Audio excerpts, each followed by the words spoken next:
नमस्कार, one India Hindi में आपका स्वागत है। मैं हूं आपके साथ मरुल चंदेल।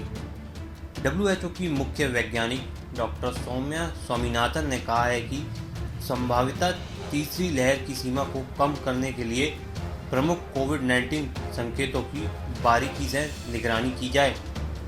स्वामीनाथन ने कहा, भारत को अब जीनोमिक समेत निगरानी को बढ़ानी चाहिए, रिसर्च और डेटा का विश्लेषण करना चाहिए। इसके साथ ही कुछ प्रमुख सार्वजनिक स्वास्थ्य संकेतों पर भी स्वास्थ्य एजेंसियों को नज़र रखनी चाहिए। दरअसल द प्रिंट के साथ बातचीत में उन्होंने कहा, जिला स्तर पर उपलब्ध आंकड़ों जैसे परीक्षण की सकारात्मकता दर के साथ साथ अन्य प्रकार की निगरानी गतिविधियों जैसे गंभीर तीव्र का सांस संक्रमण की निगरानी और इन्फ्लुएंजा जैसी बीमारियों पर नज़र रखनी होगी। बता दें, डॉक्टर स्वामीनाथन भारत के शीर्ष अनुसंधान ICMR की पूर्व महानिदेशक रह चुकी हैं और वर्तमान में WHO की मुख्य वैज्ञानिक के रूप में काम कर रही हैं।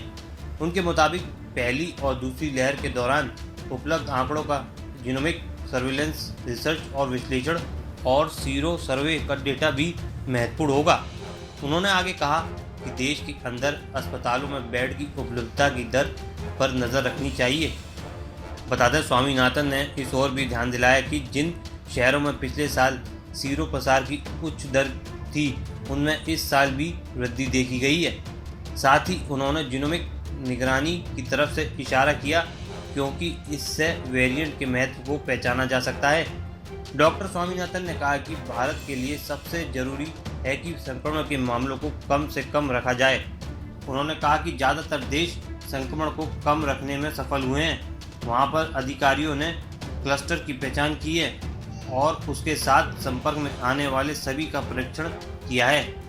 आपको बता दें, डॉक्टर स्वामीनाथन ने चीन और दक्षिण कोरिया का उदाहरण देते हुए कहा, जब उनके पास ऐसे मामले होते थे तो अधिकारी ये सुनिश्चित करने के लिए सैकड़ों और हज़ारों लोगों का परीक्षण करते हैं कि वो क्लस्टर में हर उस व्यक्ति को चुन रहे हैं जो सकारात्मक है और फिर आवश्यक स्वास्थ्य उपायों का पालन कर रहा है।